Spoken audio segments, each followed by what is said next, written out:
The night he didn't come home, I told myself it was nothing. Maybe a late shift. Maybe he just lost track of time. But deep down, every heartbeat screamed that something had broken between us, something neither of us would ever name. Before we move on, I need to be honest with you. My heart sank when I saw that 99% of you watch my videos but don't subscribe. It truly means the world when you do. It helps stories like this find the people who need them. So please take a second to subscribe. And don't forget to tell me where you're watching from. I love seeing your locations. It reminds me that stories really do connect us, no matter where we are. If stories like this remind you how fragile trust can be, subscribe, because every untold truth deserves to be heard. I remember the first time I noticed it, the way he moved through the house, almost like he was walking around ghosts I couldn't see. It wasn't something loud or obvious. There were no slamming doors, no raised voices, just a subtle shift in the air, the kind that makes your chest tighten before you even know why. I caught him staring off into a corner once, his eyes tracing nothing, his jaw tight, and for a brief moment, I thought he might be broken in a way I didn't understand yet. I wanted to ask, to reach across the distance that had started to settle between us, but words felt heavy, dangerous. I learned quickly that silence can speak louder than the truth. Our house used to feel alive, even quiet. The faint hum of the fridge, the clock ticking in the living room, the low scrape of sneakers on the hardwood, these were small markers of life. But over time, every sound became a reminder of absence. His footsteps were lighter now, careful, as if he didn't want to be heard, as if even the walls might judge him. I would watch him from the kitchen doorway, waiting for a smile that never came, listening for laughter that used to fill the hallways. The rooms felt smaller, heavier, like they were pressing in on me, and I was the only one who noticed. There were mornings when he would leave before I woke, and nights when I pretended to sleep while listening to the door click behind him. I told myself it was normal. People have private lives, people have secrets, but the knot in my stomach said otherwise. Something was shifting, slowly, like the slow tilt of a boat on still water. I could feel it in the tension between us, in the half-smiles that didn't reach his eyes, in the way he avoided my gaze. And yet, we never spoke about it. We didn't have to. Silence became our conversation, and I was learning its language far too well. I began noticing little things. A jacket missing from the coat rack, a text message left open on the counter, the faint smell of perfume that wasn't mine. Small fragments, barely visible, but enough to make my mind spin with questions I didn't want to ask aloud. He didn't lie outright, not yet, but there was a careful choreography in his movements, a way he held himself that suggested he was guarding more than just a secret. I became obsessed with details, memorizing his routines, his habits, trying to read the invisible map of his mind through the tiny cracks he left behind. Every smile, every laugh, every moment of quiet intensity felt coded, and I was desperate to decipher it. The tension wasn't just between us. It seeped into everything. Dinner felt like a ritual I performed alone, the clink of silverware on plates louder than it should be. I started imagining conversations that never happened, rehearsing questions I would never dare to ask. And at night, lying in bed, I would hear him in the other room. The sound of breathing uneven, restless. I would strain to hear a clue in the small noises, a sigh, a murmur, the creak of a floorboard, anything to understand what was hidden behind the calm exterior. Some nights I cried quietly, holding the sheets to my face, because I loved him and feared him and hated the uncertainty all at once. He had always been a quiet presence, steady, reliable. But now every glance felt like a puzzle I couldn't solve. I noticed the way he lingered too long at the window, the way his phone screen illuminated his face in the dark, the way he flinched when I moved too close. There was a fracture forming, invisible but undeniable, like a crack running through glass. And I was watching it spread, helpless, knowing that if I said the wrong word, moved too fast, the entire thing could shatter. Even his laughter changed. It used to be easy, warm, shared between us in the kitchen or on late-night walks. Now, when he laughed, it felt distant, almost rehearsed. I started questioning myself, wondering if I was imagining things, if the tension existed only because I wanted it to, or because I was too sensitive. But the evidence was there. The small signs, the glances, the secrets he couldn't quite hide. I was caught between wanting to confront him and wanting to disappear into the shadows myself, to shrink until the problem vanished. I began avoiding certain rooms, certain moments, trying not to trigger him or myself. The hallways became mine to patrol silently, noting every movement, every sound, every flicker of emotion. I traced his patterns obsessively, mapping his behavior like it might tell me who he really was.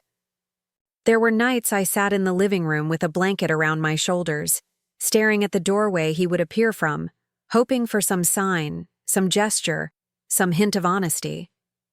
And when he didn't appear, I would feel the house breathe around me like a living reminder of what was missing.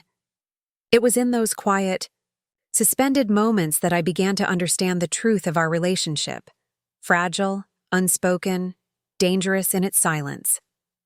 I wanted to reach out, to bridge the distance, but my own fear kept my hand frozen, my voice caught. I was a witness to his subtle transformation, a spectator in the story of us as it quietly slipped away.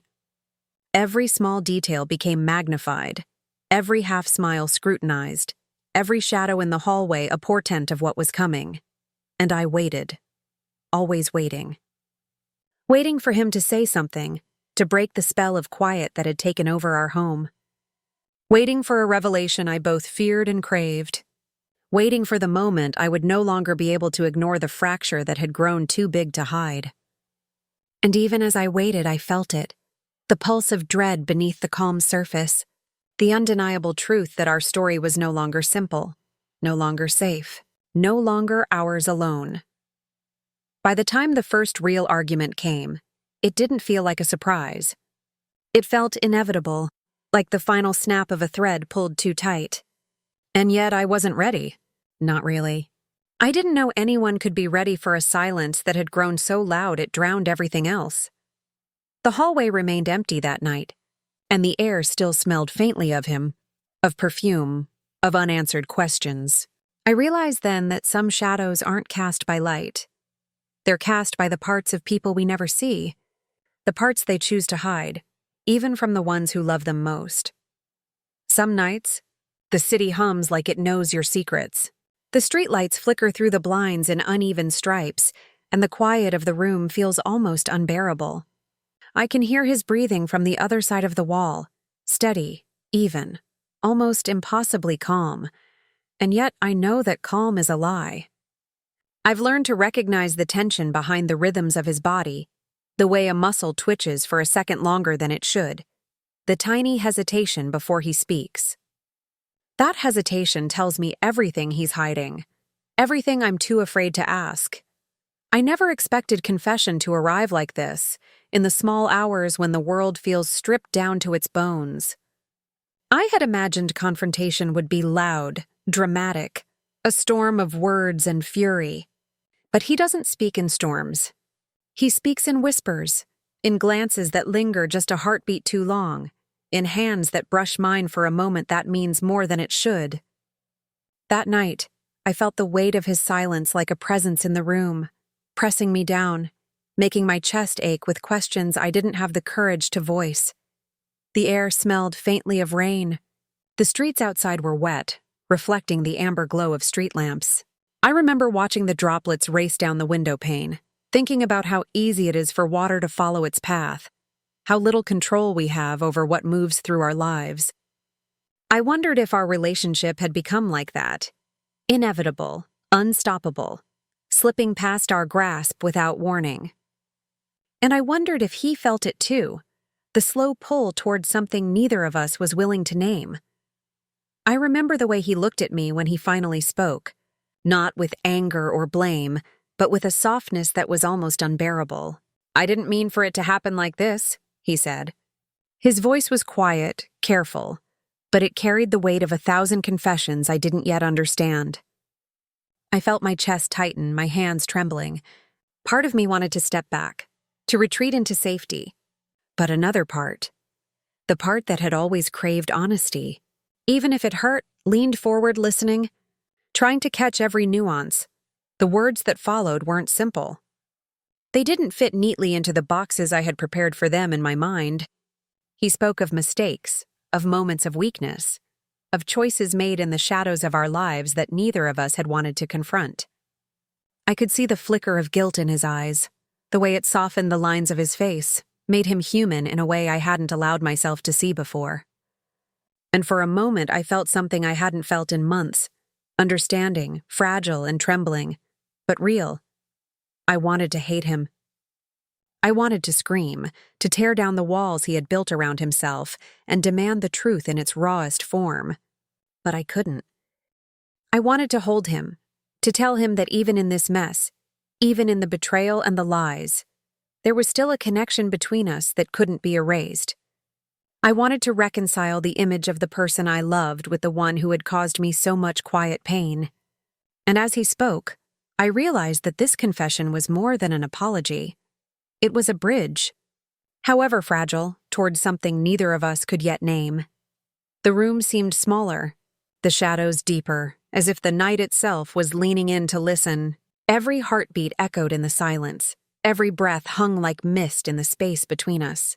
I traced the lines of his face in my mind, memorizing the subtle tremors, the way his eyes shifted when he was honest, the way his hands clutched at the edge of the table as if grounding himself. It was intimate, painful, and terrifying all at once. And then there was a moment of stillness, the kind that feels like it could break your bones if you move too suddenly. We sat there, two people suspended in the aftermath of words that had been whispered but carried the force of storms. I could feel the tension coiling in my chest, in my stomach, in the hollow space behind my eyes. I wanted to ask him everything at once, to demand clarity, to tear the veil from his soul and see what had been hiding there all this time. But I didn't. I waited, because some truths are too fragile to grasp at the moment they arrive. He reached out his hand, not with certainty, but with the trembling hope that I might take it. I stared at it, at the way his fingers wavered slightly, at the vulnerability that lay bare in that simple gesture. And I realized then that confession isn't always about the words you speak. Sometimes it's about the courage to be seen in your brokenness, the willingness to stand in the open with all your mistakes laid bare.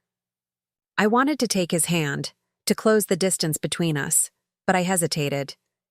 Because there's a difference between understanding and forgiveness, and I wasn't sure if I could cross that line yet. I wasn't sure if I could reconcile the love I felt with the hurt I carried, if I could let go of the fear that had become a constant companion in our house. Yet, in that moment, the possibility existed, fragile, fleeting, like the flicker of a candle in the dark. And I wanted it, more than I could admit, more than I had allowed myself to feel in weeks of silent observation. Outside, the rain slowed, leaving the streets glistening and empty, the night holding its breath as if waiting for us to decide what came next. And in the quiet aftermath of his confession, I realized something terrifying. That some nights change everything, even if nothing seems different at first glance. The air between us had shifted, subtly but irrevocably, and there was no turning back from the truth he had finally allowed me to see. I stayed awake long after he left the room, listening to the echo of his footsteps fade into silence. I traced the space where he had been, feeling the ghost of his presence in the mattress, in the chair he'd occupied, in the rhythm of my own heartbeat.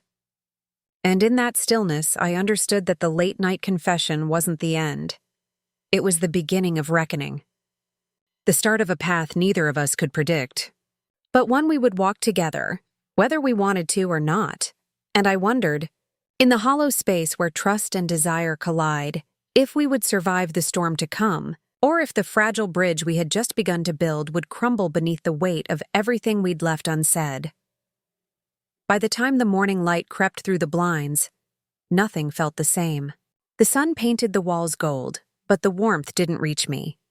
I moved through the house like a ghost, the echoes of last night's confession still clinging to my skin. Every corner I turned reminded me of him, of the half-truths, the lingering glances, the fragile bridge we had begun to build. I wanted to believe we could return to some semblance of normal, but I knew that mirrors don't lie, and neither did our reflections. I caught myself in the bathroom mirror and didn't recognize the person staring back. The lines around my eyes seemed sharper, the hollows beneath my cheeks deeper. I saw the weight of sleepless nights, the nights spent deciphering his silences, the nights spent whispering to myself what I could never voice aloud. And in that reflection, I realized that I was fractured too. The tension that had been building quietly between us had seeped into every part of me, leaving me fragmented, raw, and vulnerable. The house felt smaller now, each room a memory of conversations we never had. The living room sofa, where we used to sit side by side, became a theater of suspicion. Every cushion, every scratch on the floor, every dent in the table whispered stories I couldn't confirm. I found myself retracing his steps through the house, imagining where he had been, what he had done, who he had been with when I wasn't there. My mind became a maze of possibilities, each one darker than the last. I tried to stop myself, tried to tell myself I was imagining things, but my own instincts refused to be silenced. He avoided my eyes that morning, moving through the kitchen with quiet efficiency, but I could feel the tension radiating off him like heat from a flame. I wanted to confront him, to demand clarity, but every time I opened my mouth, the words caught in my throat. Instead, I watched him, memorizing the subtle betrayals, the way his fingers lingered on the countertop, the way his shoulders tensed when I asked a casual question, the way his jaw tightened when the phone buzzed. It was like living with a stranger in a body I thought I knew. I tried to hold on to the fragments of intimacy that remained. The brief smile he gave when I handed him coffee. The soft sigh he let escape when he thought no one was listening. But they were like smoke, beautiful and elusive, impossible to grasp. I realized that trust isn't just broken by betrayal. It's shattered by the silence that follows, by the absence of understanding, by the weight of knowing more than you should and less than you need. And then the first argument came. It wasn't loud, not dramatic, but it had the force of a storm. Words cut sharper than knives, slicing through months of silence, leaving raw, bleeding edges behind. I accused, he defended, and somewhere in the middle, I realized that neither of us could be entirely honest without hurting the other. Every confession carried consequences, every truth a wound. And as I stood there, trembling, I understood that the mirrors around me, the reflections of our lives, weren't just showing what was broken between us, but what was breaking inside me as well. I walked through the hallways, past the rooms we once shared, and felt the weight of our history pressing down. Memories became weapons, innocent jokes turned into reminders of distance, and every moment of tenderness now carried the threat of betrayal. I wondered if I had ever truly known him, or if the person I loved had been a reflection of my own desires, carefully constructed to hide the cracks beneath. And I wondered if he felt the same, if he had built a version of me to hide his own fractures, a carefully curated image of trust and love that now lay in ruins. The mirrors in the hallway reflected the tension back at me, multiplied. I caught glimpses of myself in each pane, eyes wide with fear, lips pressed tight against words I couldn't speak, hands shaking as I tried to hold on to something slipping through my fingers. And I realized that the fracture wasn't just between us. It was inside me, inside him, inside the fragile architecture of a relationship that had been resting on silence and half-truths for too long. I wanted to scream, to throw something against the walls, to tear down the carefully constructed facades and force the raw truth into the open. But instead, I sank to the floor in the hallway, feeling the cold wood press against my back, listening to the faint hum of the refrigerator, the distant rumble of traffic, the quiet pulse of a life continuing around me while mine felt suspended in limbo. Tears rolled down my cheeks, silent, unstoppable, because I loved him and hated him and feared him all at once. I realized that some truths aren't just hard to say, they're impossible to hold. They slip through your fingers like sand, leaving you empty-handed, holding only the echoes of what could have been. I felt the tension between us coil tighter, a silent force that neither of us could untangle without breaking. And in that silence, I understood the terrible intimacy of betrayal. It's not always the act itself that wounds you most, but the quiet realization that everything you thought you knew, everything you believed in, has changed. By evening, the house felt like a different world. Shadows stretched across the walls, carrying the weight of everything left unsaid. I watched him from across the room, trying to read the subtle cues, the small gestures, the micro-expressions that might tell me he still cared, that we could survive this fracture. But even as I looked, I felt the undeniable truth. We were no longer the people who had walked through these halls together months ago. We were fragments, fractured mirrors reflecting the same story from different angles, each version incomplete, each version painful in its own way. And in the quiet of the night, as I lay in bed staring at the ceiling, I realized that the real reckoning hadn't even begun yet. The fractures were there, deep and unyielding, and the storm that would test everything we thought we knew was still gathering, waiting for the moment to strike. The night came suddenly, not with warning, but with a heaviness that pressed against my chest the moment I stepped inside the house. The air was thick, the kind that makes every breath feel like inhaling water, and I could hear the faint hum of the heater, the low creak of floorboards beneath my feet, each sound amplified in the stillness. I wasn't prepared for what awaited me, not fully, not in the way that matters when the fragile threads of trust begin to unravel all at once. He was there, sitting on the edge of the sofa, hands clasped between his knees, eyes fixed somewhere beyond the walls. I could see the tension in his shoulders, the way his fingers tightened and released like he was holding on to something he didn't want to lose.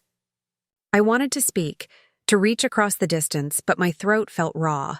Words lodged deep in my chest where they refused to rise. For a long moment, we just existed in the same space, two bodies tethered by memory and unspoken truths, the quiet so complete it felt like it might crush us. Then he spoke, soft, almost trembling. "I didn't know how to tell you," he said. The words were simple, but they carried the weight of everything we had been avoiding, the silences, the betrayals, the nights spent watching each other like strangers in a home that was meant to be ours. I could see the vulnerability etched into his face, the raw edges of a man unguarded for the first time, and I felt something break inside me, a mixture of relief and grief, love and fear. I sat beside him, the space between us small but charged, alive with everything we hadn't said. And in that closeness, I realized how much I had needed him without admitting it. Needed his honesty, his presence, his acknowledgement that we were both flawed, both fragile, and both deserving of the fragile thread of connection we were clinging to.